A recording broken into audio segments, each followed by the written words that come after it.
Why did people carve the rocks, you know what I mean, and put the president's faces on there, you know, Mount Rushmore? Why did they do that? They got a big kick out of doing big faces, or did they want it to leave a mark? They wanted to leave a mark. They said, these people right here, they are our founding fathers. So we're going to put their big faces on this mountain, and fuck who don't like it. So the fucker got up there and started chiseling out his fucking nose and the eyes and all that shit. Who gave him permission to mark that shit up? You know what I mean? Maybe the Indians had a problem with him putting that fool's face on the mountain. How come he didn't get arrested? It ain't no different, man. That ain't your fucking mountain that you inscribed that name on. It's not really like an addiction, but more like a sickness. You cannot control yourself once you start, if you really understand what you're doing. The minute you get that first tag, you feel like I could have done that better, and you gotta keep moving. The repetitiveness of it gets really addicting. Every time you do it, you're like one step closer to your goal, whatever that may be. Graffiti is about being loved, hated, whatever, just being recognized. The egos, the beef, the jealousy, the law, the sicknesses, the injuries, the hatred, the violence. That's graffiti. I believe there are a lot of misconceptions about graffiti. I think it's nonsense to say that graffiti is black or say that hip-hop in itself motivates or pushes graffiti. It is not one type of person that writes graffiti. It spans. It ain't even about my face. It's just about a name. It's somebody's alter ego, and it's telling its own story. Graffiti is just what it is, man. It's just writing on walls. They said, don't take the apple off the tree, and now we are with graffiti up on the wall. So people got to do stuff they're told not to do. I write graffiti, and you got to deal with it.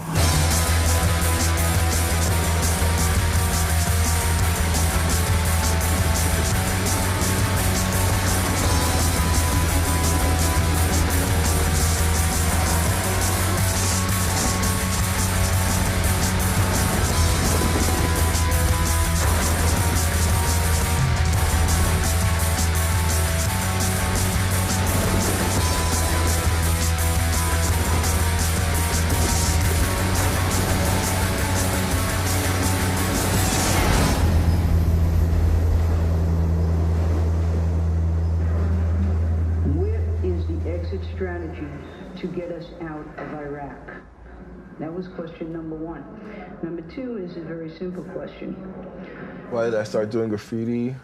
I was always like that kid to try to get everybody's attention in class. At home, I don't know, I guess I was just like scared, you know, like I wasn't allowed to be free in my speaking or my behavior or anything, you know, so I like played the flute, but then my father like made me stop doing that as like a form of punishment for me getting in trouble for something. It's the only thing I liked, and he just took it away, and like, you know, that's exactly what graffiti was. It was like that one thing that I could like, you know, jump onto and then slide down out of the window of my life. I saw somebody doing it on a piece of paper, and I was like, wow, that's dope. And then I couldn't do it, and it was like, damn. I started noticing it everywhere, and I was like, fuck. It was just so sexy, and I was a horny teenager, you know? Hit those streets. It was bad, really bad, you know? I mean, of course I stole, but like, wow, writing on shit? So many things could go wrong. You could really get in trouble. It was just crazy. Tagging is like the most buttery essence of fucking graffiti. You know, like, no matter where you catch a tag, especially in New York, somebody's gonna see it. Some kids I know like come through and they say like, yo, Earsnot, that's you? I saw that shit down by the banks. I was like, Earsnot, what's that? And I was like, it's the first time I've ever heard that. That's kind of, it's kind of cool. I mean, I like this feeling. What is this? This is, you know, and then it's like, I used to write Earsnot really legibly because I really wanted everybody to see that shit. I didn't want Earsnot just to be for graffiti writers. I wanted it to be for everyone. Like the tag is like, you know, your signature, your John Hancock. Fill-ins, okay. Pieces, and murals, ugh. Get a graffiti coloring book or something. You know what I'm saying? But tagging is where it's at. Oh, tagging is the best. Write little messages. You know, you can like see where somebody was from that day just from seeing like all their tags with that one red mean streak. And then you meet up with them later, they're like, yo, you were in fucking Elmhurst, weren't you? Yeah, I'm up. That shit is just like timeless. You do it in daytime, Midtown, easy. Just fucking catch mad tags, like mad big. People in suits like, I didn't see that. I like it, especially when I can see the cop, and I'm like, catching my tag, and then and done. Circle, underline, star. You know, I can see where you are, so I know that I'm not getting caught, you know what I'm saying? This is the nature of me and most graffiti writers. You don't want anybody telling you what to do. You want to fucking break the law. You want to take that chance of getting caught, and you love it, and you love fucking with them and being like, well, you know, I'm going to do it again and again and again, and there's nothing you can fucking do. I'm going to be fucking bad. You can make laws. It doesn't mean, like, you know, everybody's going to follow them.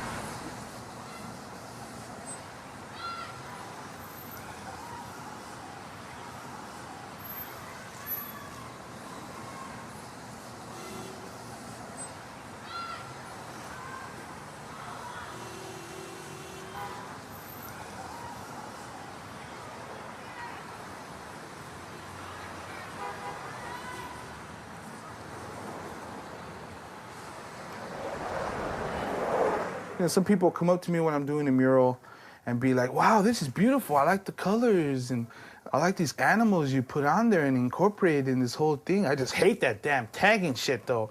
And I tell them it's the same thing. I mean, it starts with a little tag, and from the little tag it gets a little throw up, and the little throw up gets a little burn, and a little burn it throws into a piece, and the piece turns into a mural. And if I didn't do that tag, I wouldn't be able to do your building. I never heard of Toomer till '92, and I hadn't been to downtown LA in a few months, and me and my boy Bus had got off the freeway just to check things out, see he was doing shit, and that guy had fucking destroyed it. Like, just all the way down Broadway, you go down Los Angeles, you go down, like, all the main streets, and he had so many throw-ups. It was kind of like a joke. Later, I met the guy, and he's one of the biggest humans I've ever met.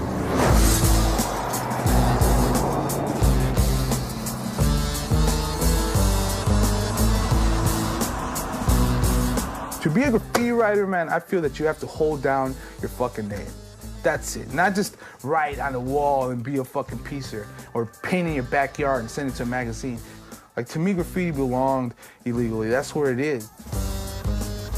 You know, you go to the zoo and see a tiger, but he's domesticated in a way, you know? So graffiti don't belong on a canvas. It belongs in an alley or on a train, you know, somewhere where it could just go wild.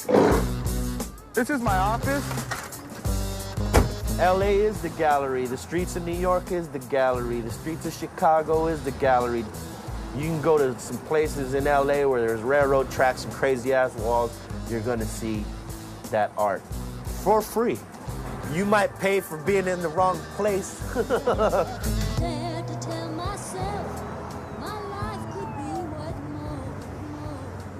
To be a graffiti writer in LA, it's like gangs don't like you and cops don't like you. So you're in the middle of some fucked up shit if you live in the hood.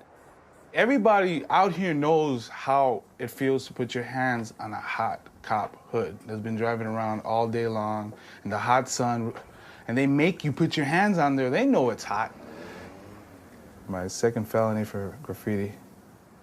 I deal with the consequences. I'm not one of those dudes that blame it on society or people, whatever. I did it, I went to jail, I came out, I did it again, went to jail, came out. Do it again, get killed, die, go in heaven, catch some spots.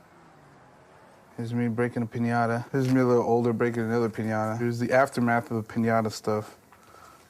And this one's a piñata one. Just look at the violence. Old people are violent too. Here's a dead piñata getting jumped. Here's another piñata. Here's another piñata. That's where the violence came from.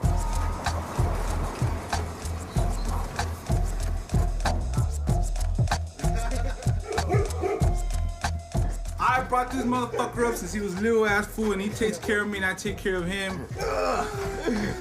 TKO is not a gang, and it's not a Boy Scout troop. They're a bunch of vandals that hang out together and vandalize or paint graffiti. The original name for TKO was Total Chaos. There was a lot of gangs around here. There was two big gangs. These guys would think I would be from this gang, and these guys would think I'd be from that gang, so they always try to jump me. How many bullets did you have? I took 5 bullets. Right here, my arm, in my head, and in my chest. So we started hanging around with each other and protecting each other, and that's how it started. It's just like safety in numbers, you know? There's people in Canada now. There's the East Coast, the Midwest, the South, all over the West Coast. Ain't nothing I could do. I can't get rid of them. And it's not like, you know, we made a plan. It just happened, you know? And if I shave my head, it's not because I belong in a gang. It's because it's cheaper to shave my head than go to the barber every weekend and get a haircut. Gang graffiti is gangs marking their territory.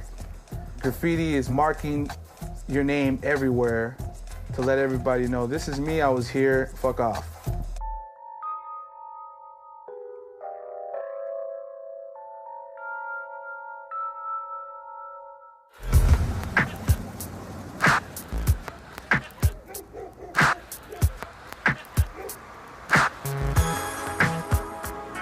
It's all about PMS. It controls all of us girls. What is it, a pink hammer? We work with Claw because she makes great clothes. And she lends us a lot of cachet, being a little superstar around town. My name is Claudia, so my nickname derived from that. When I was about 8 years old, my friend's older brother came home all high and drunk and said, oh, look, it's the Claw.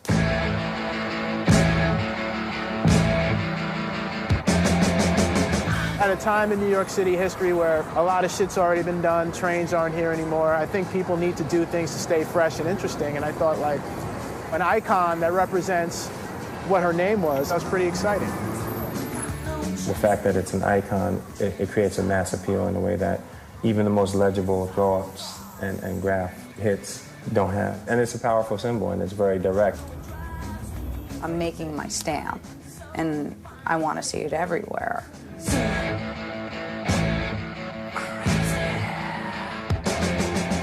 If you don't bomb, then you can't peace.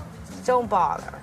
If you can't support your name, then you have no business writing graffiti, because graffiti is not just the pretty part. Piecing is kind of the glossy exterior. It's like, look, we're artists, but to get to that level, you had to spend a couple years on the street creating a name and a rep for yourself. When I first noticed her claw symbol, I thought her whole fashion background, claw, her real name, her personality as an individual, it all kind of came together, and using that icon was perfect. I mean, it was unique in its own way, but yet it's kind of summed up who she was, who she is. Pimpin' man slut, power money sack, painting mad spa, huffing mad skunk, punching many suckers.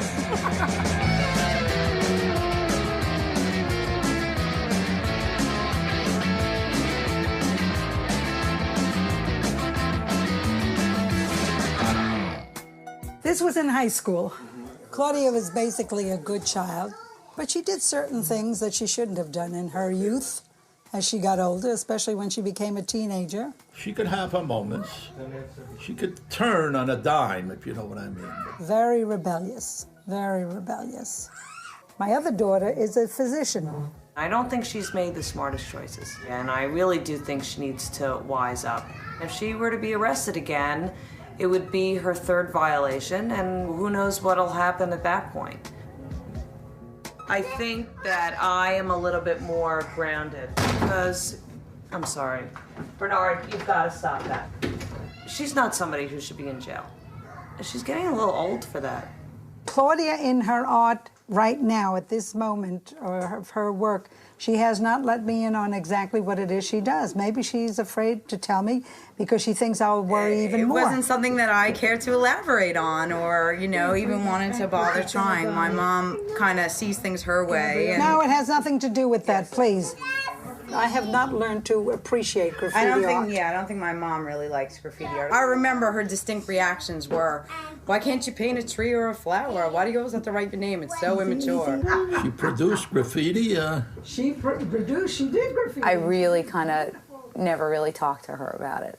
She couldn't understand, or I don't know, maybe I just never gave her the chance to. I think she doesn't tell me where she's going, because if I knew, I might drive over there and pull her by the hair back into the car. So that might be one of the reasons why she doesn't mention it to me.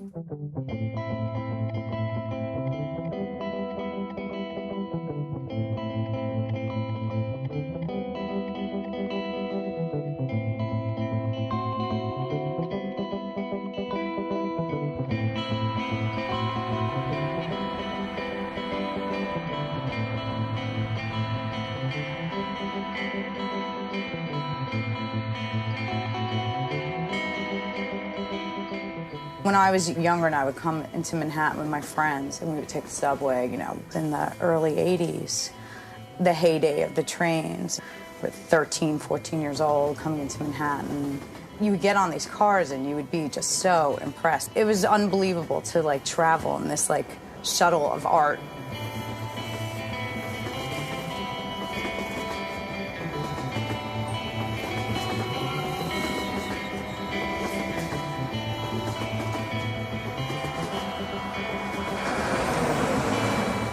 There was something in my life that I was missing. I did not feel like I was here.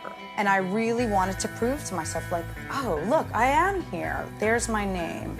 Graffiti just kind of drowned out all the insecurities that I had about myself and just made me feel like I could really do anything.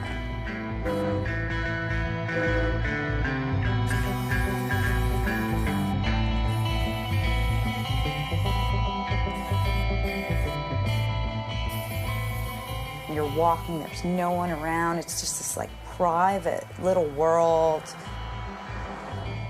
It's a wild feeling of really being connected to your surroundings.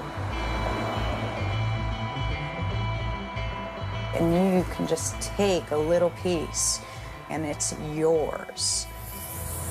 I'm fixing my spot. Somebody mistakenly thought that I am sleeping, that I'm not maintaining my spots, but they are wrong.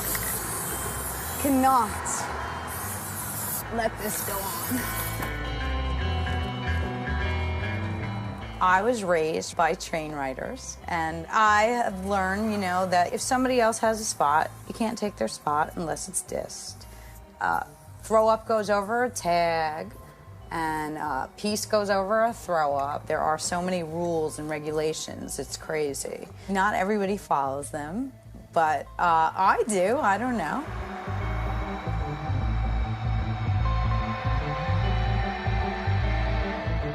My boy, some MBS. This will take 4 seconds to get rid of this.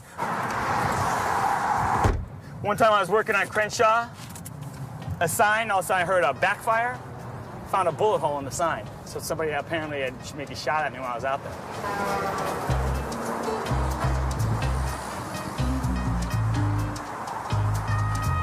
I'm gonna leave it like that for right now, just because you can't read who it is. Plus, I want to see if they're gonna come back and redo it. Joe Conley, the graffiti gorilla.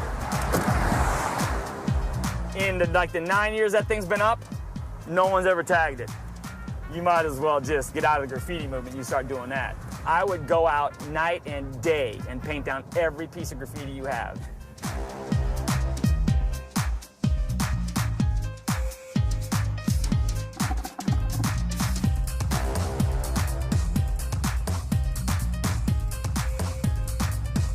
I mean, I've talked to lots of artists, lots of them. I give them my business card. I tell them if they come through my neighborhood, I paint this stuff down. You know, it's not the personal, it's just business. So, you know, some people aren't gonna like what I do. I don't really care. I'm not a vigilante, I'm vigilant. There's a big difference. Confrontation is his middle name. He's done a lot. He's cleaned up all the graffiti and gotten rid of a lot of the crime. We like Joe. Joe's a good guy. When I started down here, these houses were $189,000. That guy right there is selling his house for $1.4 million. There's a kid that's writing up here. He's trafficking to school this way. He's only doing graffiti this way, and he hit all these stop signs around here, everything around here, just a little with a grease pencil. Here he is right here, see? So see, now he's got some skills, because see, now it's darker. See, his old stuff was faded. So see, I would take a picture of this because I'm gonna go to school and ask all the kids who BLT is. And I know it ain't bacon, lettuce, and tomato. So, and then they'll tell me who it is, and then I'll go to his parents' house and have a little chat with him. And then that'll be it for him in my neighborhood. You get a kid and you bust him in his school for graffiti and you think you got him in trouble. When in actuality, what you just did was made him a hero amongst his peers. Now he's big time. Now he's hardcore. You add validity to him. Anti-graffiti, my friend, no tolerance. And look who they gave it to. Nubian Madman, No Mercy, 9mm, Nymphomaniac. Those are the things that I made up. Now, the other things that I heard, no money, no muscles, all that stuff. This is Philly, and we quick to hack a cat. North Philadelphia is no cakewalk. Philadelphia graffiti is basically a hybrid of graffiti tagging. Here, the tagging form is actually the most important. When I say hand styles, that's what we call tagging. And I believe that's just the script style that everybody does. When you come to Philly, you realize that you can evolve that even more. We have maybe 8 or 9 different varieties of tagging styles that everybody basically has to learn. I've never seen anywhere else in this country or around the world where people will write their name from the ground to as far as they can reach and not being a piece or a throw up, but just being a tag. This was kind of plain, so I would be like, just to add a little bit more depth to it. Plus, I want to confuse people. I don't want everybody to always read what I'm doing. So that's basically how we're getting down in Philly. We have letters that stand up and letters that lay down. Now that's N, M, with the crown naturally. And letters that are so complicated that they mirror a heart.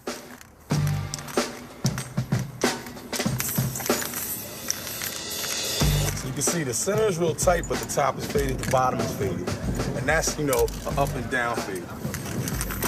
And then I come down with a smiley face, a little weed in the mouth, a little crown.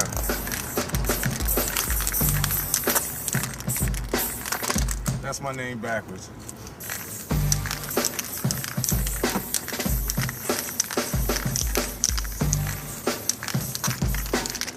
Quotation marks. No emphasis. Man, I hate y'all. All right, and that's my name, NM, with a little script and a little wicked all mixed in together. See, that's a wicked right there. That's my man, Bait. We just trying to fill these books up. This is like around the time when we were still connecting with people. We were still hanging out with different artists. I grew up in a very diverse area. Germantown has the best of both worlds. It's not too far from a pretty nice neighborhood, but you know, you can still buy crack. We kind of early on realized that experiences themselves could be our mentors. So I didn't necessarily need to I didn't feel like I needed a father figure. You know, I used to run track and play ball and all that. But I didn't care for that, though, you know what I mean? I couldn't shine hard enough. I thought my name was so cool, you know, I wanted to blast the whole place with this NM tag, you know, and I thought that everybody was gonna love it. At first, they hated it. And I gotta admit, I had a sloppy hand. I didn't have that kind of control at first, but what I did have was a passion to bomb. You know, a thorough graffiti writer that ran the city. That's what I wanted to do, you know what I mean? I was living it. I would go out, boost, come back home, hide my paint. Moms would try and keep tight tabs on me. I'd try and slip out. I see she found my paint. Where my paint at, Mom? You know what I mean? She'd be like, what paint? He got in trouble with the law, and I had to go get him out of jail for graffiti writing, and then I was just totally upset. And I didn't associate it at that time with that little boy of 7 and 8 who said he wanted to copyright his cartoon characters. What I appreciated was that he had a passion for it, that it wasn't going to go away, that he was going to continue to find opportunities to paint. But it was also during that period of time when a lot of things were happening to young people in some of these neighborhoods, and I was afraid. I was afraid for my son. She would ask me, don't write on anything in this neighborhood. You know what I mean? Like in her mind, she'd just be like, just don't make me see it on a day-to-day basis. Because at one point, I went bananas. I had destroyed just about everything because I had a bus route that ran by my house. I had to let people know that was my route. And they come through my hood. This is my route. Ain't nobody bombing nothing around here like I'm bombing it. You take a bus route, a Charlie route, subway line, and that's your route. You route from the beginning to the end. And it can't just be tags. It's gotta be throw-ups. You gotta do straight letters. And yeah, you gotta drop pieces. You gotta show them you can take them to that level. These kids are coming out and they do throw-ups everywhere. I'm the king, throw-up king. I'm like, that's just one part of the game. You know what I mean? That's like saying I'm the best baseball player in the world, but you can't hit. All you can do is pitch. You're not the best baseball player. You might be the best pitcher, but you ain't the best baseball player. sometimes we used to keep a dummy paper, like saying we had permission from the owner in case the cops came. Or if we didn't have that, we used to tell them, like, do you honestly think we'd be out here in the daytime unless we had permission? You could go down the strip and see a rally. You go around the block, I might have a burner. And now you look up on the rooftop, you see a straight line. I didn't just bomb it with cans. I scratched the windows with rocks. Took markers to the mailbox, the signs, stickers, whatever it took. MPH, North Philly Hustler. I bombed that whole neighborhood. That ain't the only body out here, trust me.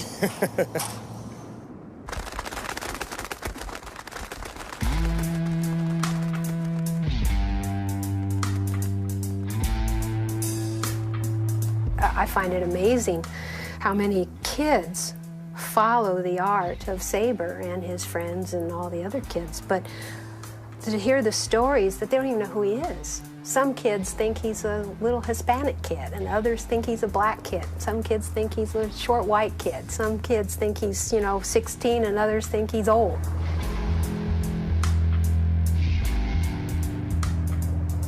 I've heard that I was dead many times.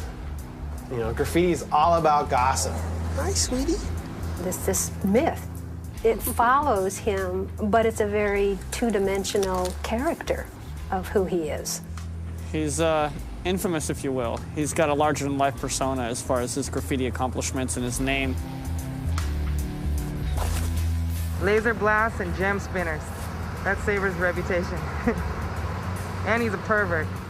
The first day I got my name was the day after I had my first sexual experience, and I saw the letters, and I saw that was the most amazing letter combination ever. Like an S in the beginning, an A is beautiful, a B in the middle, which makes it symmetrical, coming back into itself, the E to balance out the A, and then the R to kick it off. It's just like the sickest letter combination yet, I think, personally. And so I'm walking with her, holding her hand, crossing the street. She gets hit by a car, gets smashed, was lying on the center divider, leaking out of her head. And simultaneously, I'm looking across the street, and the kid who gave me my name was getting jumped by these serious gangsters. Basically, the two worlds of women and graffiti were just unfolding to me in this like hellish turmoil tornado of like, holy shit, this is what I'm in for the next, the rest of my life. When I would tattoo him, he would come and he would just unload on me this whole pent-up ration of shit. It's just like fever of Saber. My whole family are artists, and both my parents graduated Art Center, so I grew up at Art Center and seeing hyper design, seeing car design. I freestyled everything. I had a general plan, but nothing too specific. Started getting the blue tape out and just started taping out shapes. This is too hard, so I gotta make it softer. He drew every day since he was 2 years old. It was almost something he had to do because when he didn't, he actually became very irritable. I didn't have any brothers or sisters to beat me up. I spent a lot of time by myself. I remember getting in fights in kids in first grade over who was the best artist in class. I was the only kid that was willing to fight, so.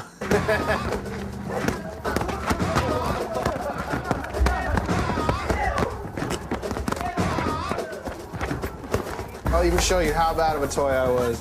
This is my first piece. 13 or 14 is when he started to change. A skateboard can't exist without a cityscape. So I used to take the bus down to Wilshire, just to get away from the suburbs because I hated it so much out there. And then I started to see this little black book he would carry around, and I would ask to see it, and he was practicing his tagging. I've been known not to be the greatest tagger, but Eclipse definitely has one of the best hands, for sure. He's, the originator of our crew, and Eclipse plays a really important role in all of our lives since we were very young. He got involved with some kids that came from a whole different background, and somehow he identified with that. It was important to be part of AWR because it helped build, Los Angeles styles, and basically they were my mentors.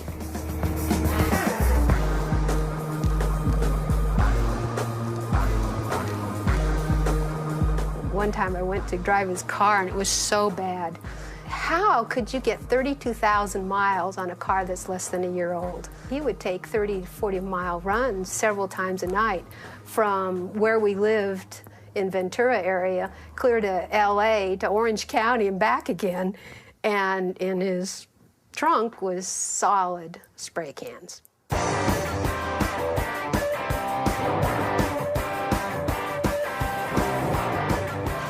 The brightest red. Fever red's more like a watermelon color. Intense red's like banner red. Light red, you know, I don't know.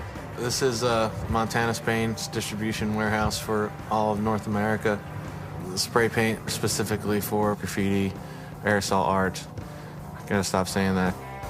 We're not condoning graff. We're not directly putting these cans in kids' hands and saying, go out and crush stuff. 99% of the customers are graffiti artists.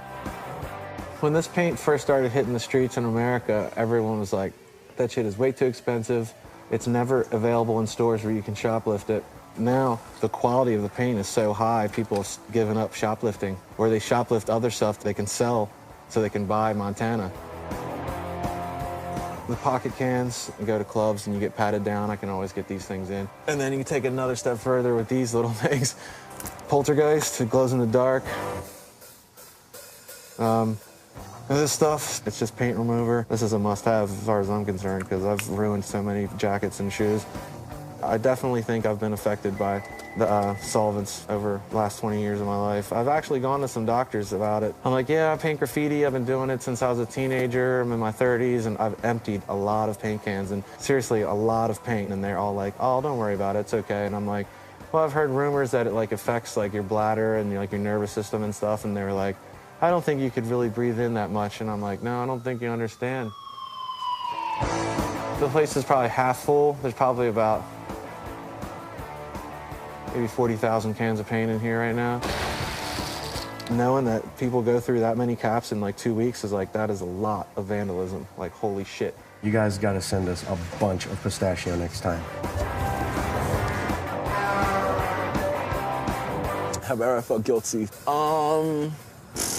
I don't think so. No. There's graffiti in the world. I'm not the only guy that's gonna write graffiti. I'm not gonna stop writing graffiti because there's a guy that has to clean it up. I hate to sound like a stupid teenager, but that's his job. I'm helping him out. Like, if there weren't people writing graffiti, they wouldn't need this guy, you know? Care less.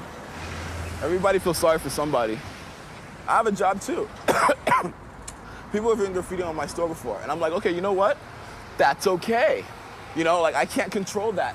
I'm not gonna get all Christian fundamentalist about it, you know, like, oh my God, your morals and your judge, you know, I mean, come on. Just let it go, dude. I hate religion, I hate fundamentalists of any sort, and I don't believe in a fucking snake in a tree. I'm not stupid. The Bible, it carries a message. To take it literally misses the entire point.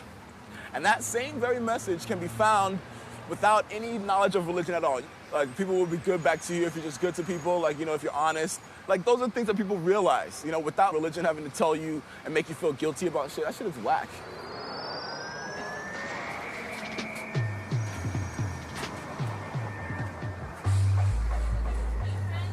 Yeah. Oh, all gone? No. Shut up. Uni paint doesn't make the broad paint markers anymore? Rack, Sharpie? Yeah. Those are paint. Oh, yeah.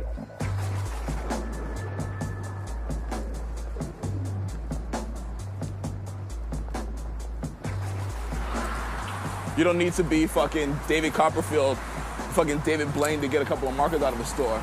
But it helps in tight situations, you know? I shoplifted since I was like, what, 5, 6? It's like a game. You go in the store, you G them up, like, hey, what's going on? You got that customer shopkeep thing going on, and they have no idea that you're stealing, no idea. Or they know you're stealing, they've seen you in their mad times, and they still can't fucking stop me because I'm so nice. Me and him are like dead opposites. I think of consequences that aren't even there. And with him, it's just, you know, I feel like getting a CD player, or I feel like getting this or getting that or whatever, and he'll just go out and do it. There's mad things that I will not pay for, will not pay for. Will not pay for any type of Gore-Tex jacket. I will not pay for any type of like meats, like chicken cutlets, steaks, won't pay for that. Definitely racking that. I've spent money on shit before, you know what I'm saying? And then felt like really stupid about it, like, yo, I could have racked that shit. How do I feel about it? It got me through high school. These markers suck. What a waste of my time. I mean, I'll take it, but I'm not gonna be that happy about it.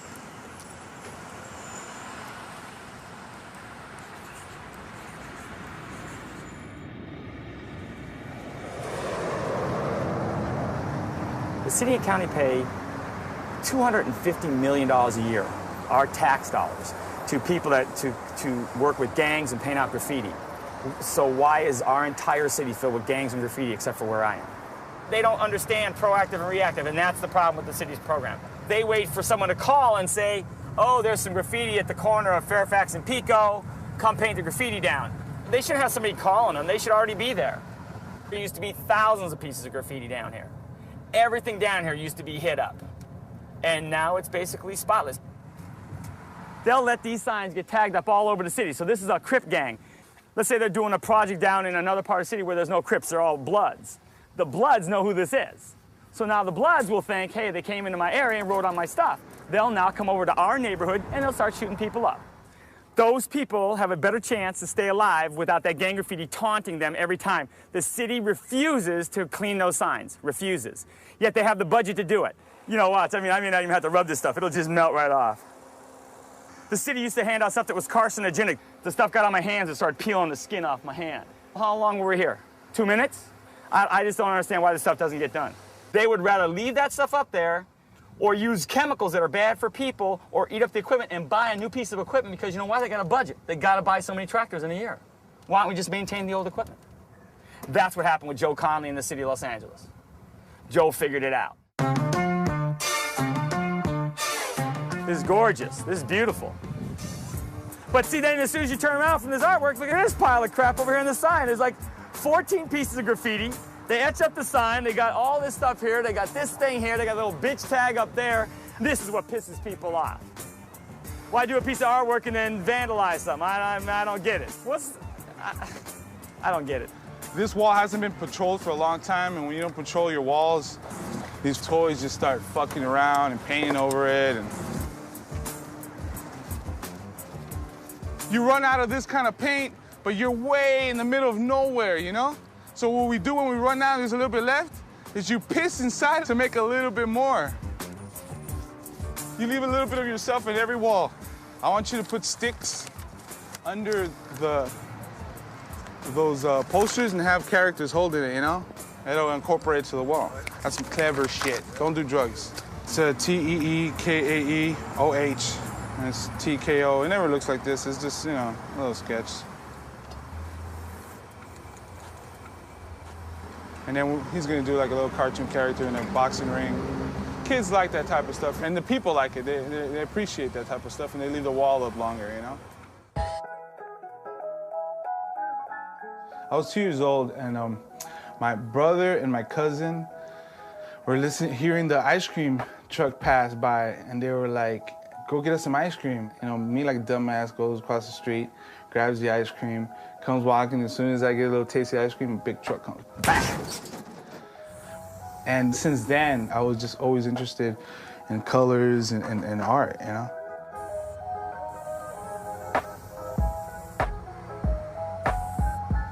He started drawing in the table, in the wall, in the bathroom. He was in the bathroom and he was writing. And I get mad at him. I told him, you gonna clean it up? What year was that? I think when you was 8 or 9 years. That would have been 1980? See, I'm old school, man. Backyard, I have one picture that I told him to do it. And he did it, and I like it. That's the kind of art that I like. But to go over there and outside and do the graffiti, I don't like it. And one day he showed me that he painting right here, a big heart. And he said, are you proud of me? And I was looking like that and I said, well, no, do something right. Go to school and start learning. Me and my friends used to kick it on my porch and kind of hang out before we were even writing graffiti and just kind of hang out, you know, talk about Nintendo because we couldn't afford it, you know. And she would be like, "Hey, go to the park." And I'm like, "No, I don't want to go to the park." Yeah, because the park is gang infested, you know. Go to the park. We would go to the park and get jumped.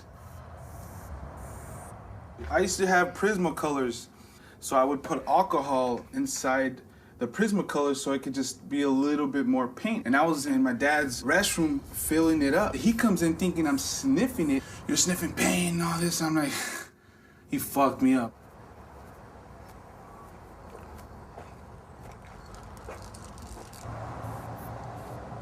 When I'm painting the graffiti, I feel good, man. All the stress is gone, all the drama is gone. It's me, the wall, the paint. I might get sunburned, some might be 100 degrees, I might be thirsty or hungry, but I don't leave the wall until it's done, you know? Hey, don't worry, here.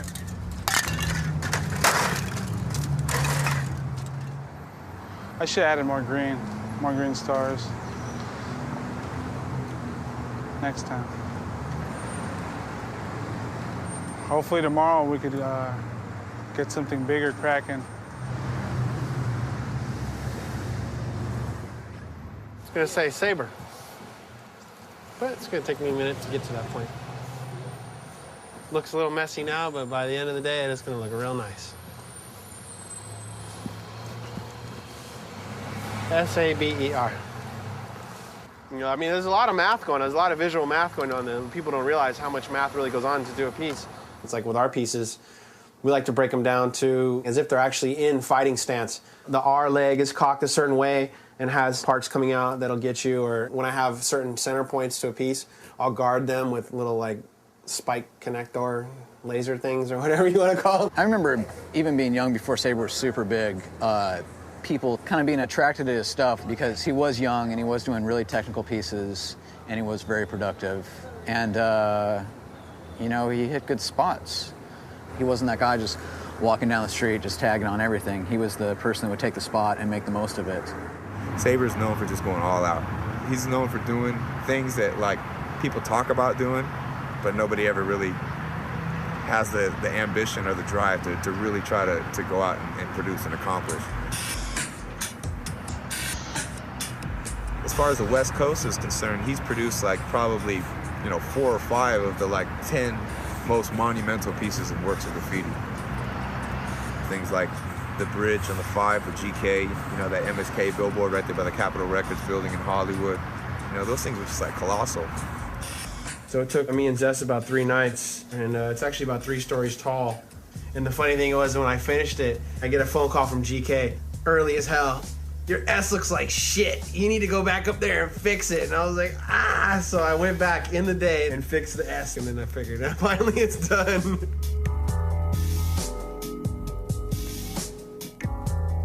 Everything in my life always revolved around doing graffiti, as far as I put that in front of my family, in front of myself.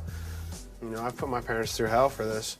There were points that became very low, yes. In fact, it was very disruptive to the family, to my husband and I as a couple, but also as a financially, it was hard on us. We both had jobs that we had to maintain, and it's kind of scary when you pull up from work and you see a police car outside your door, and you're not sure if it's just because he's in trouble or they're telling you something worse than that. Because I've known his friends have been killed, have been shot, stabbed. I've known that he's been beaten up so bad one time that I thought I was going to lose him with his eye. He wasn't going to have an eye, and he had brain damage where he had to go back through training, educational training. And years later I found it was his own friends that beat him up to jump him into this sort of quasi-gang thing. And I have brain hemorrhaging and short-term memory loss. I was in the hospital for 2 weeks. His knees are blown out, his shoulders are blown out and can't be repaired. Things like that to me have nothing to do with the art. I couldn't understand how defiant he started to get, and it had just gotten to a point where nothing worked. Praise didn't work, threatening didn't work, punishment, restrictions. Eventually, I told him, I'm going to do this anyway. I'm either going to let me go, or I'm going to sneak out of the house, I'm going to steal the car, and I'm going to drive into LA, I'm going to go hang off a bridge. And I'm going to steal some paint on the way there. And I remember throwing a handful of cash down the stairwell at him. And I said, pick it up and don't come back. Call me. I always want to know what you're doing, but you can't live here anymore. That, I think, was probably one of the lowest points, because the last thing you ever want to do is throw your child out of your house.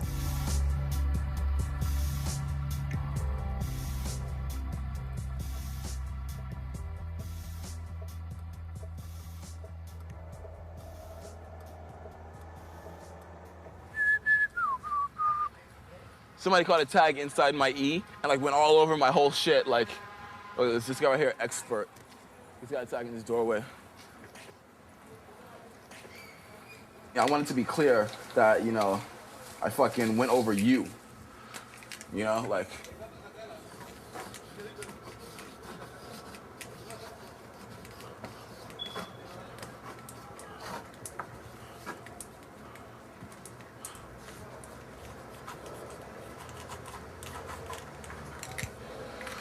That's what's up.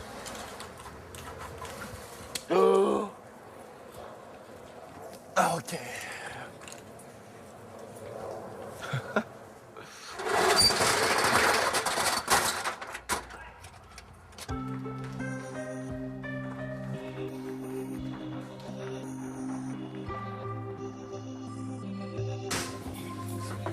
Whoops.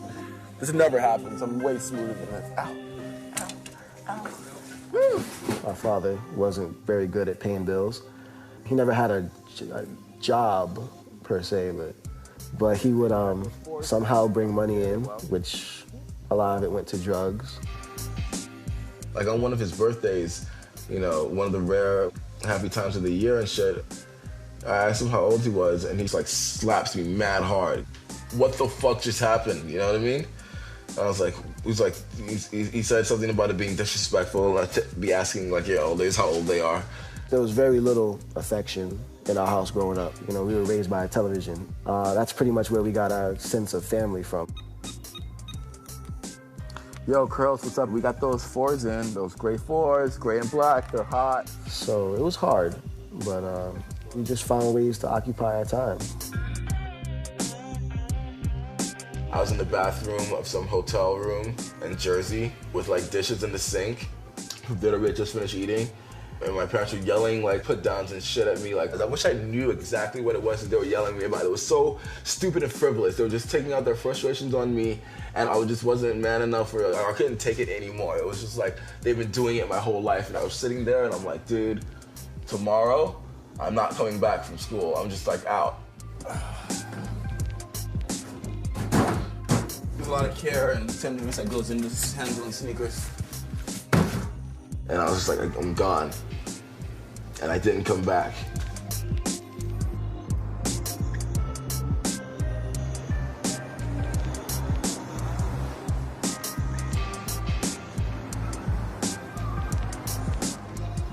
I just turned 17, I think. So I didn't finish my senior year of high school. I didn't finish at all.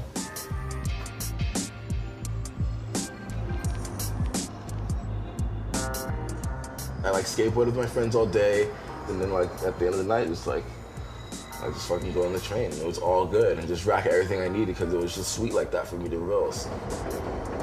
He had like a Mountain Smith backpack on the front and a Mountain Smith backpack on the back, and a skateboard and like 2 bags in his hands, and just like a gang of paint and a gang of markers and God knows what else.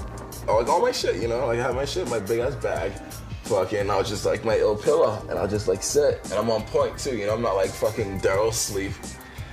Everyone partying, like a lot of drugs, a lot of drinking. We were just young kids, just trying to have a good time, basically. It was so exciting because it was like everything was like so new. I'd never done anything before.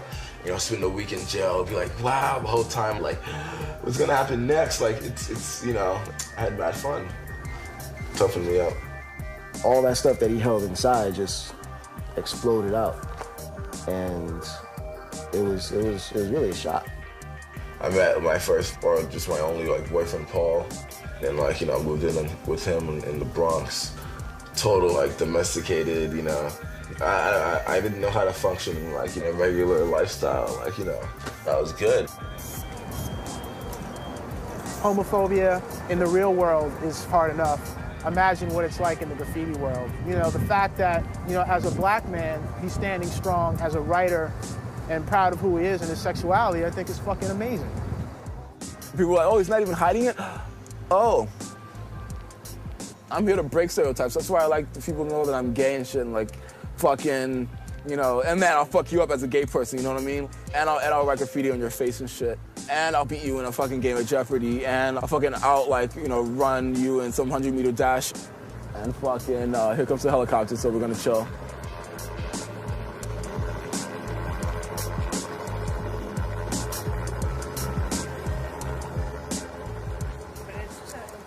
Oh, it's police.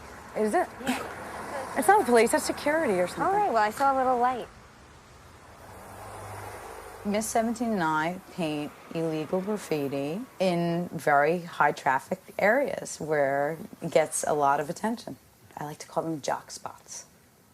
There are spots that, you know, men would be concerned about being at, you know, all hours of the night, and I know she's up there with like 17, and I mean, I've been in the boondocks in the middle of the Bronx and, you know, in crazy kind of locations, and I've been like, damn.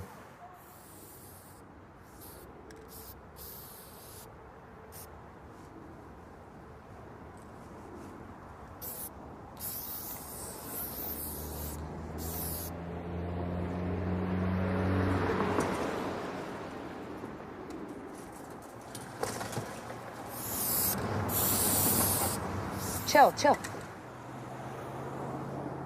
When we go out bombing, we are one unit. I mean, we just take turns. One of us is gonna look out, eagle eye, every direction, make sure nobody's coming. That's how you have to do it. If you don't have each other's backs, no one's gonna get your back for you. PMS for life. It's the only crew I will ever rep. Going to these really fucked up neighborhoods, and essentially I'm this little white girl running around wherever I please, writing my name. And so when I teamed up with Claw, suddenly it became more obvious that I would be a victim because we had guys following us and we had guys trying to hit on us and didn't want to take no for an answer. This guy's backing up because he thinks we're hookers. They always think I'm a hooker. And a cheap one, I might add. Anybody messes with me, I'm gonna spray him right in the face. Stop, hold it, freeze, now.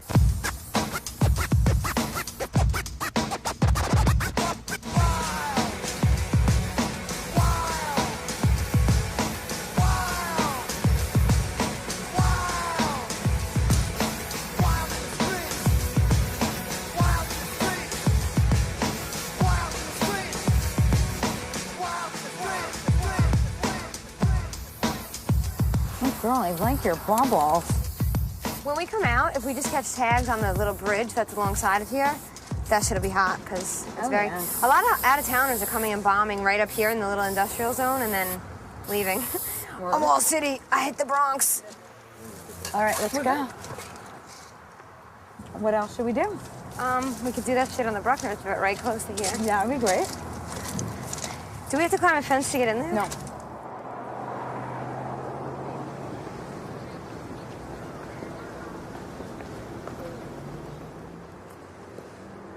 You been there, boy? I ain't seen you in a minute. Yo, what's up, Wiz? It's your boy M. Big Wiz. Play, let me get a snack. Come on, I ain't gonna snatch your fries. Come on, let me get a snack. CJ. That's that Philly stone face. Yo, I'm gonna stop through, man. I'm gonna tell Ernst we gonna get together, we'll hit the bar. I'll be here for Get your pass from your lady. WAB, we ain't bullshit, white and black. That was the crew. OTM, out taking money. So that'll give you a little bit of an idea of what we were about. If you're truly a graffiti writer, you cannot deny the fact that you are committing crimes. And you can sugarcoat it all you want to, but if you're breaking into things and you're stealing your supplies, you're a thief. If you're somebody that steals paint to support the graffiti that you want to do, eventually that goes into another level. You want to go to a party, you want to look good, so you go steal some clothes to go to the party, you know what I mean? We used to stick people up Used to rob people, a lot of fighting.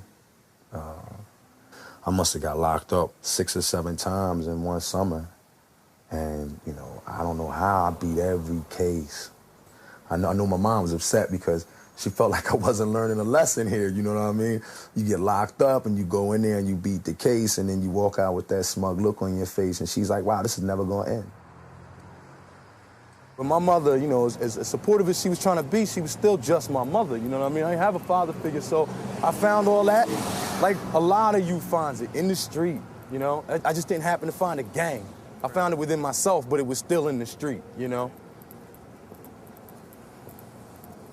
One of my best friends died in this hospital, shot to death down North Philadelphia, a boy named Reed Ryan. He used to write knees, good friend of mine. Drove himself to this hospital when he got shot, died right on the table. That's a Sam tag right there. That's old, man. My man been dead for 10 years. Sam's mom lived right there. His whole family. And this the piece that I did for him up here. Yeah, I did this a while back. I had Espo do that with me. Sam Martinez, lost but not forgotten. There go my boy right there. That's my man right on deck. Pee-wee, Dio, and Decker. Decker Star to keep it real. Yeah, that's what we used. That's that Philly hand style with the fade right there. What I was telling you about the up fade. You see the dots popping? See that? Boom, boom, boom. Philadelphia, we were very blessed to see our old heads come back in the past 10 years. Cad-ism, TRK, the real king. That's what he go by. That cat has always been bombing forever, man. I'm talking about all of them. And they took the city epidemic style. That Philly graph is so strong that once they saw one of their buddies go out, they had to go out. And somebody saw them 2 cats go out, and they had to go out. So you saw everybody. I mean, one of them was my postman. He used to come deliver my mail. I had no idea it was the bull. You know, and he was infamous as thing Satan. Infamous, the bull. This a war. He got X'd out by a dude who wrote B.E. That's a bull right bait. He older than me and been writing longer than me. He'll never stop. Him, Cadism, it's like 10 of them that are like, we'll never quit bombing. Gotta respect him for that.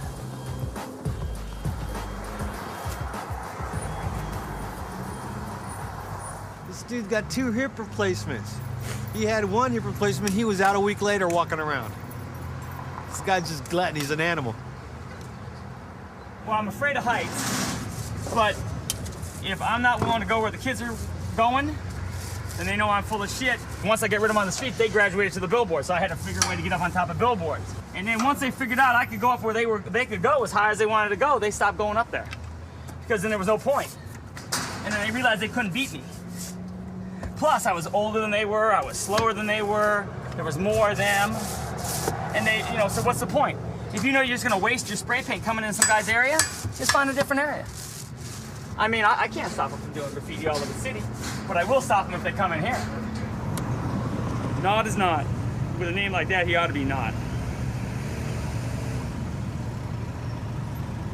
One time the guys kept doing a billboard down here. It was like twice as high as that one.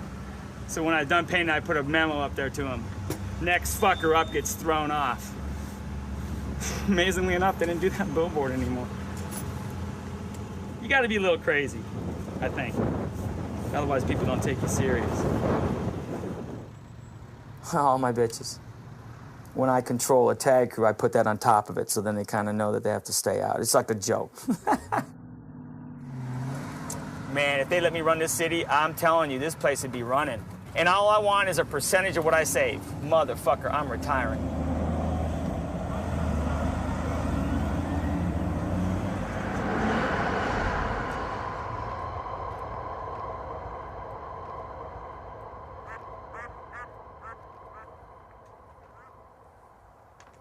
We're the Oakland Tracks. This is a pretty famous yard. It's been getting painted for a few decades. I've had many pieces on this wall right here. Oh, I like that Beats. That's pretty fresh. It has a lot of motion to it, you know? My styles flare out towards the bottom a little bit too because of the J and the E. Kind of reminds me of that a little bit, and that's why I like it.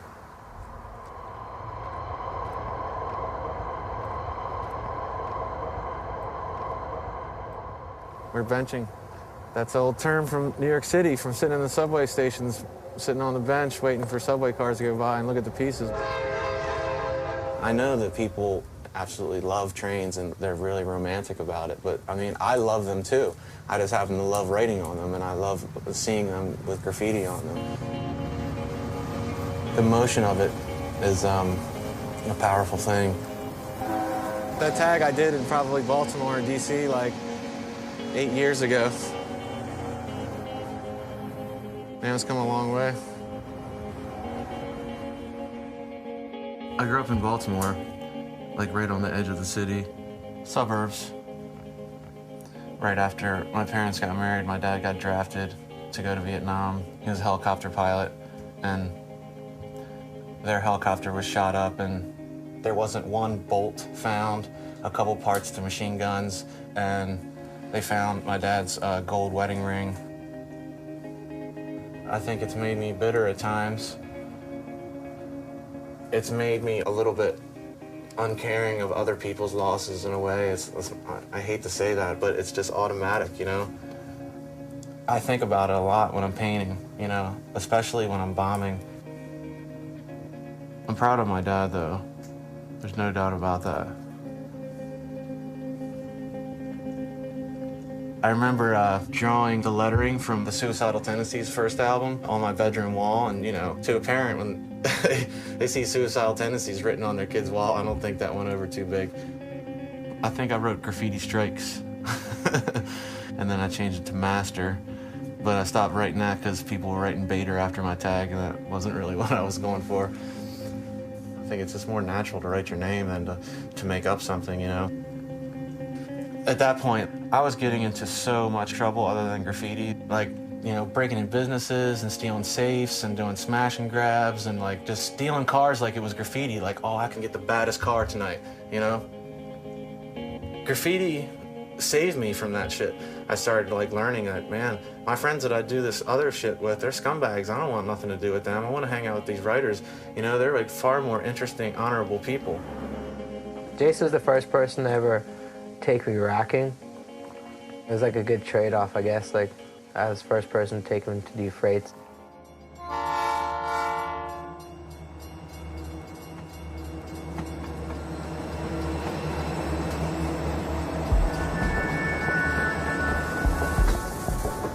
If you're a train cop in a certain city, you know, everyone painting freights, they're obviously not doing it while the train's in motion. It's only stopped in like this handful of places, so cops started to like, you know, just happen by those spots in the middle of the night just in case. And like one time, I remember I was with Evade.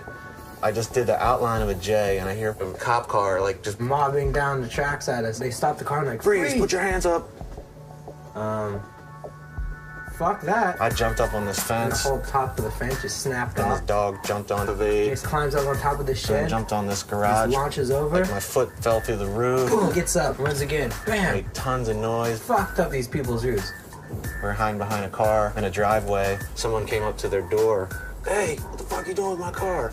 The cop immediately stopped, jumped out. It was on again. Had to jump a fence, ran through this yard. I was running through one yard. He was running through another. We were running like literally like next to them. There was like some woman in her nightgown making like a snack in her kitchen with her back door open, and Evade like runs right past her. Hey, how's it going? She's like, what the fuck? You know, we hid for a few hours.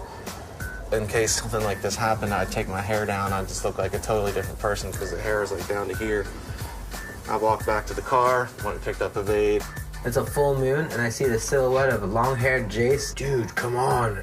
He may not come home one night. Usually he comes back in the morning, but, you know, those are good nights, right?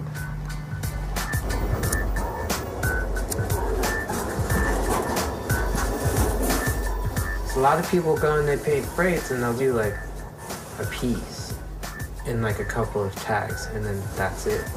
That's, like, the appetizer for him.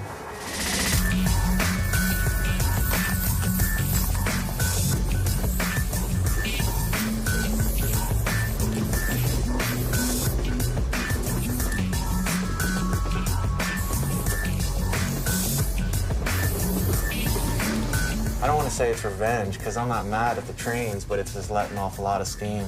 Just smashing car after car after car. And it's like I'm at war with the train, you know? when I've done every single thing in the yard, I feel so satisfied, you know, it's like the best feeling, like I'm not wasting my time. It all counts.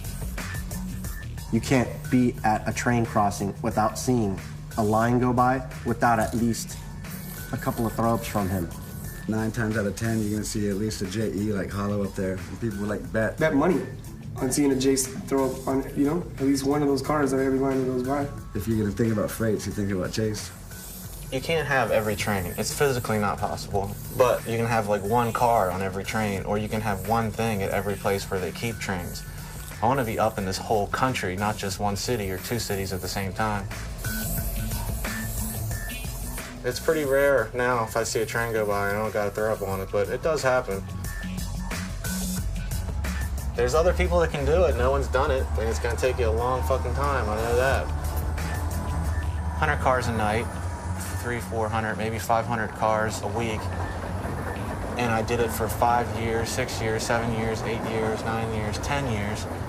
I mean, it gets up there to like 30, 40, 50,000 throw-ups. It adds up very quickly.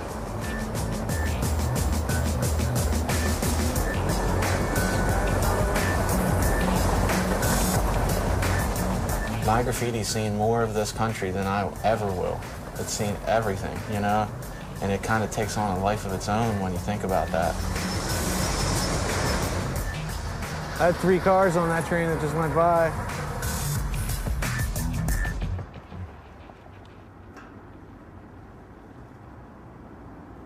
First of all, the obstacle is getting in with all your supplies. You have to be aware of who's around you, who's going to call the police on you. If there's sensors, you know, you don't go in there slipping.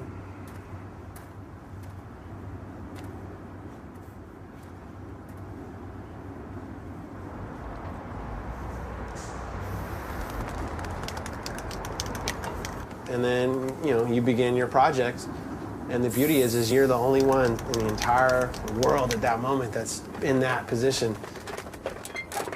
I've been in plenty of situations where I've watched the world unfold in a way that most people don't get a chance to see it. And that's 12 stories up, hiding from a helicopter.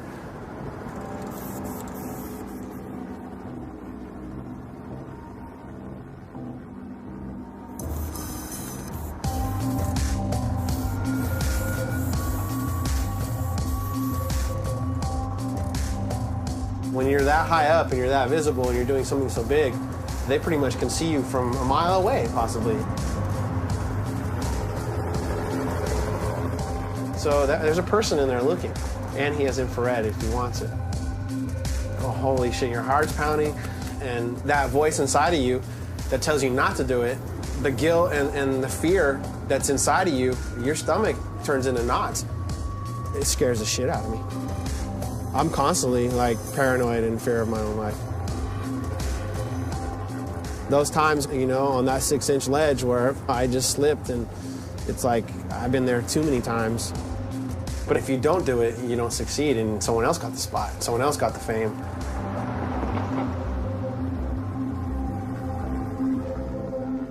Every single graffiti writer is a manic depressive, insecure person, because that's the only thing that makes you want to go out and write on somebody's shit.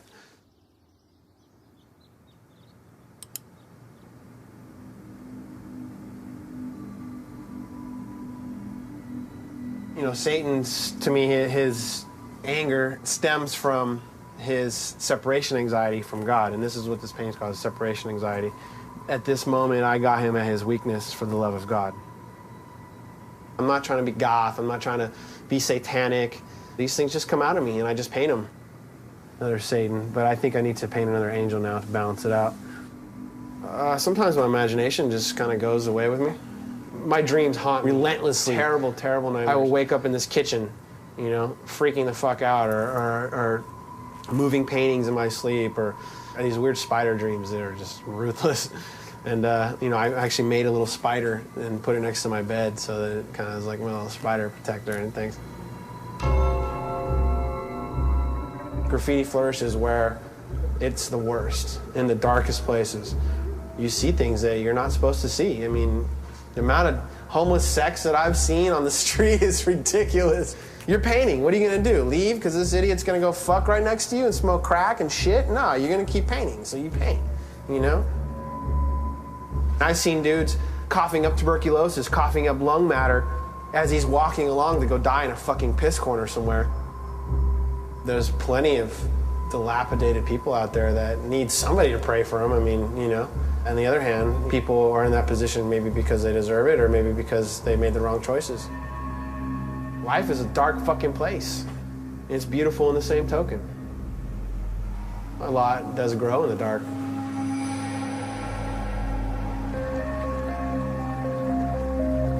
I've been coming here for 14, 15 years.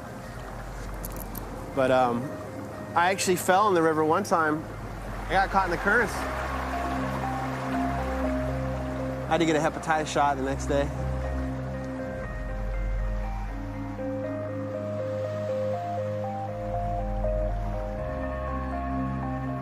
This place can be very dangerous at times. The freeway people can see you, CHP, the helicopters, and the Amtrak.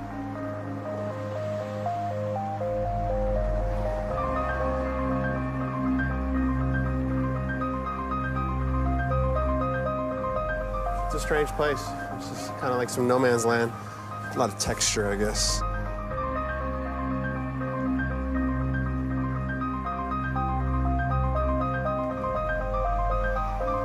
That's my #1 insecurity right there, and this is where I spilled the 5 gallons. And I just broke down that night. I beat the bucket for like 45 minutes. I've thrown a few fits over this fucking piece. Right now we are in the LA River on my old piece I did in 1997. Roughly about 55 feet tall by almost 250 feet across. By the end, it took about 126 gallons of rolling paint. It took me about maybe 35 nights to paint this thing. Actually, I blew my knee out on this piece. All the time on the slant, I created a groove in the cartilage, so I had to get surgery on my knee. I think the outline will hold at least another 10 years, but you know, this environment, it gets so much sun, it gets so hot, all this paint just gets baked every day. Originally, when I finished it, it was 97 gallons, but some asshole came from New York to diss it, so I came back and did the outline. In the long run, I'm actually really glad he did that because it humbled me. And the other thing is it gave me so much freaking fame in New York that it revitalized my, presence.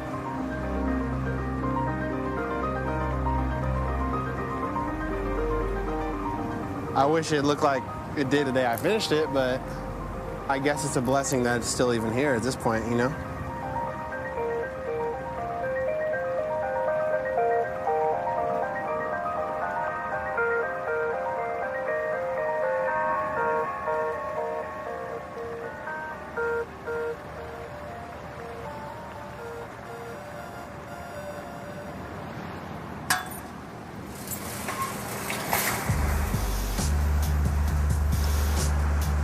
Every yard we have has a TKO, and that lets everybody know this is a TKO yard, come with respect. And they do. They usually just tag on the floor, We have a lot of different riders here from Europe, New York, Mexico, Canada, and they all left their mark here on the floor. They haven't touched the murals, they respected all of our stuff, and that's good, that's respect.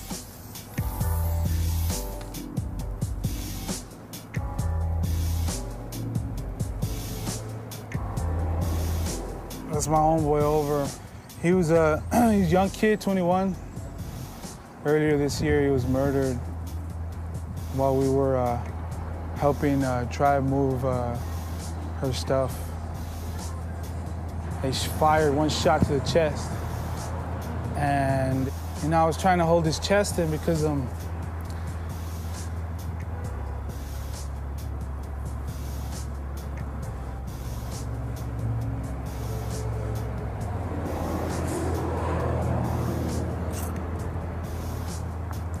that's what I see on TV, People trying to hold their wounds.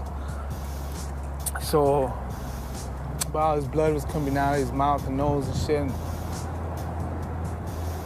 I couldn't help him. I screamed for help, but nobody would help us,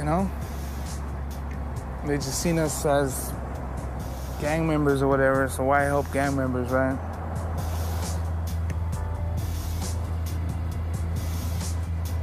We're using a payphone. We're using a fucking payphone, you know? Honestly, it's just like the graph, man. It's a matter of the odds. You know what I mean? If you keep banging the same strip, the same street, eventually they're gonna catch you. You know, writers I grew up with, like my boy Sam Martinez, killed. Chicago, killed. There was, I mean, my boy Dream, killed. Reed, killed. All these people that I was close with, that I grew up with, that did the same type of stuff that I did. You know what I mean? They all died, and the rest of them, you know, a lot of them went to jail. At one point in my life, I got into a horrible altercation with a guy, and I paralyzed him on the left side of his body. It was terrible. It was a fight, and you know, the kid was on drugs, and I had knocked him down, and he tried to get physical with me, kicked me as I was coming after him, and I kicked him in his head and fought him a little bit more. And the next day he woke up in his bed, paralyzed, pissed on himself, the whole nine. The detectives were coming for me, you know. I almost wanted to break down crying, like, oh my God, what did I do to this guy? Or I'd start thinking about his mom and what his mom was thinking about it, you know what I mean? And I wouldn't have done that to anybody. Plus, like I said, I had done so many things that had worked against me when I lost my temper, that it was really time for me to reevaluate how I was gonna deal with situations, period.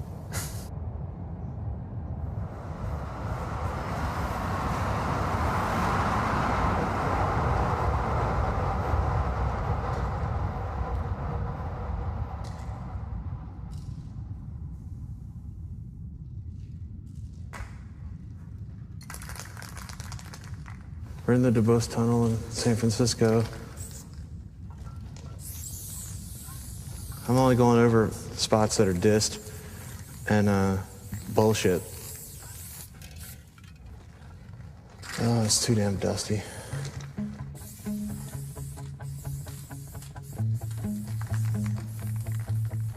I always drink when I go painting, especially freights. Like, it takes the edge off. But Soap, you know, Bill Schiff, we were partners and painting all the time, and we were getting drunk and wasted. And 10 years went by, and I realized I hadn't gone and done graffiti once without being drunk.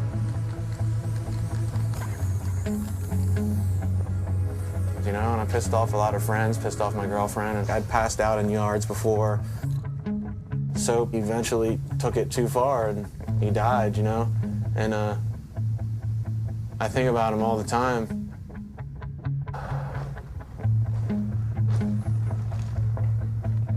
But then there's the thing with bombing. My stuff looks fucked up if I don't drink because I'm scared. And I can't concentrate on what I'm doing, and I'm like freaking out on all the sounds I hear in the background, you know? I need to get wasted, or I end up just driving around the city all night looking at spots and not getting out and painting any of them. So I've been struggling here and there. I'd stop for a while and then start up again and stop. And losing him is helping me survive right now, you know? Trying to keep my feet on the ground.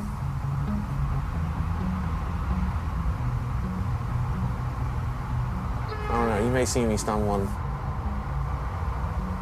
It happens.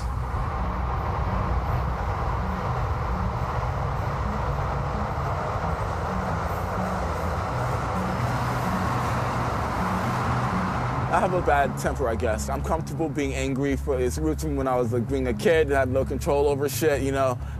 Like all these types of people that don't want fucking violence and graffiti, but they still want all of the, you know, spice of New York culture at the same time. It's like, you know, come on. If you can't fight, then that says something about you. You're not gonna be able to survive on certain levels. Right now, that element is like gone out of New York. I used to be able to fight and it was okay and it's therapeutic, you know? The cops would just break it up and send you home. That was great. Now you fucking bump into some guy in the street and you yell at him. Some lady has already called the cops and they're on their way because she's on her cell phone. Oh my God, I gotta move out of the US because I can't fight in the street. I need to be able to fight in the street because I'm an angry guy. And I'm gay and I'll fuck you up too. You know what? And I'm gonna get up all over your fucking neighborhood and shit. All this self-control and like, oh. all this growing and shit, it's just like sucking the life out of Earsnot, and I can't do it that much anymore. So I'm just gonna die, you know? So, you know what I'm saying? Like, I like to fight.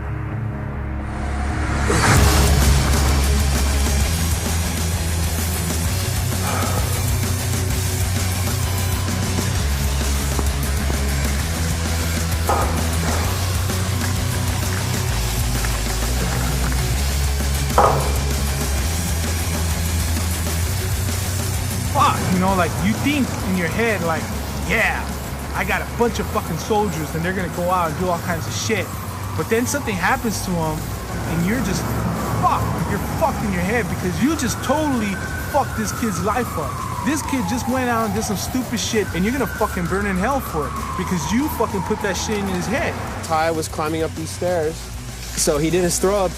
And this man who had sensors on the stairs pulled him down off the pole and started beating him down with the butt of the gun. Ty screamed for his life, and as he flew down the fucking stairs face first, that motherfucker shot my friend in the back of the head and blew his fucking head off. And so...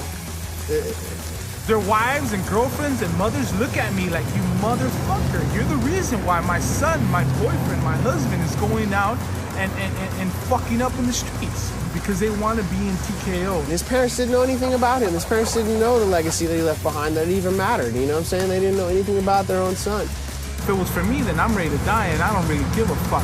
But fuck if that's gonna happen, because I got a little sister that wants to see me, and I got a mom that wants to see me every fucking night when I go home. I did have a choice, but, you know, I failed to recognize the good choice from the bad choice, and could have got married, could have had kids, I could have had a good career. You know, I would have been better with my family. And I lost all that shit forever for this graffiti. I'm fucking tired. I'm tired of fighting, I'm tired of arguing, I'm tired of fucking dealing with shit. And it's weird. I never thought that when I was a kid, that how I'll be walking around with a fucking gun all the damn time. It makes me hate graffiti.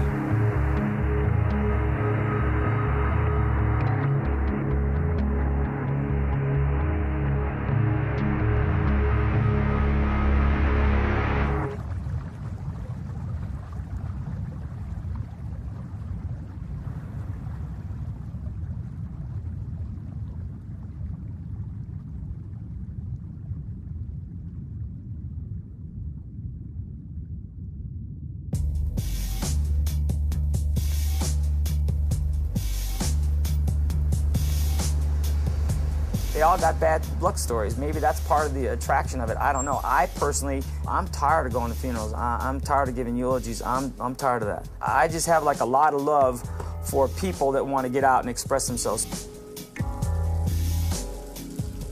If you go through life just taking care of your own stuff, then you've really not lived your life. You need to do stuff to make people's lives better. Look how beautiful that is. See? That's. See, she wrote on the paper. That's what you're supposed to do. You don't write on someone's property. Unless they say it's okay to write on their property, then it's okay. You go write on the paper right now. That's a good idea.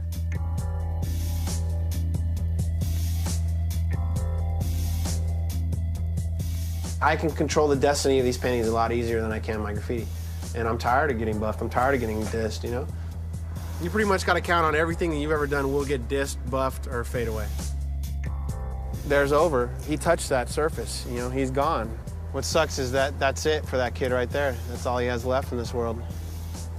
And one day that will be gone.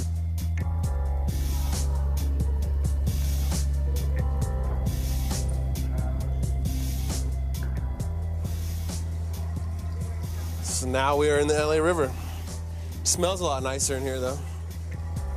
I had the great opportunity to paint this. An institution like this has never included graffiti, you know? What's more important, vandalizing or actually doing something that will last? So it's not about just being a young punk running around destroying shit. Right now, I'm thinking about the maturity of graffiti, where you take it when you get older. See, I can no longer just look at it for what it is and say, that's great. I have to make it something that is positive, something that that I can inspire people that, look, I went through all of that. You know the stories, you know what kind of person I was. But you can do positive things. You can change. I think that graffiti taught me my work ethic, respect, and I thought that they were just graffiti skills, and then I learned very quickly that they're life skills. I'm glad that she is respected and that people like her work. More importantly, that she respects herself and is satisfied with her own life. That's more important than being looked at as a cultural icon. Do I really need to bomb the streets if people are wearing a claw on their chest? I don't know. It's never going to be done because all the ones I did in the first couple of years, those are fading away. So you get to a certain amount, the only thing you can do is just go as often as possible so it just gets bigger and bigger. Graffiti is like a big race, but there's no winner. All you can do is stay in the lead for as long as possible. I'm proud of my son. I envy that passion and that talent. I'm glad he has an expression for it. If you don't like it, that's you. You know, you don't have to look at it. There's a train that goes right through the city here, 2 blocks from my house. Every time the train goes by, I look at every single car, seeing if I can spot Jason's art on it. Every time. And I think, you know, one of these days he's gonna send me a message across the train. You see that? That's my brother. I'm proud of him. I don't care that everybody sees it, you know, I just know some people will see it. That's good enough for me, you know? Like, look, I was here, because that's all it really is. Like, look, you know what I mean? Like, this is me, you know, and like, keep it moving. And like, mad people do it for the same community of people, you know, just so that they could be like, look, guys, look, I got a new one, you know what I mean? So like human for like people to want to do that, you know?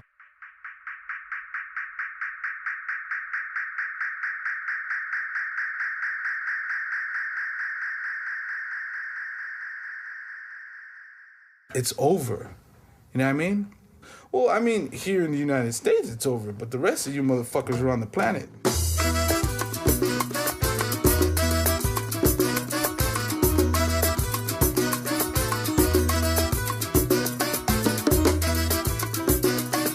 Hey, they ain't buffing shit out here. Shit's staying up.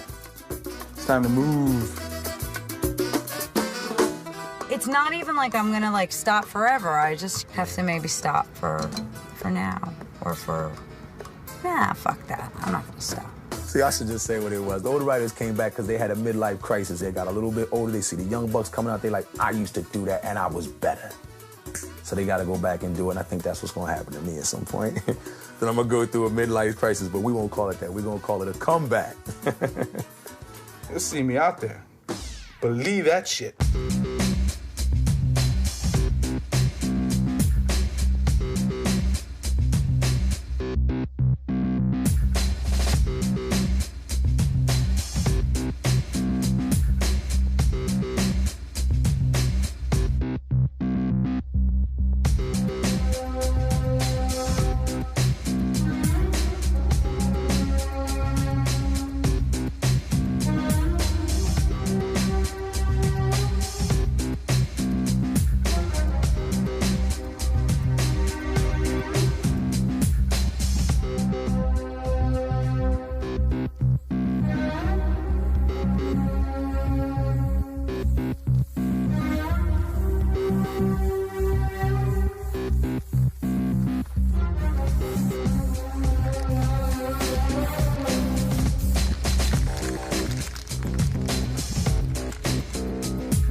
It's just about a name, about a name, about a name, about a name, about a name.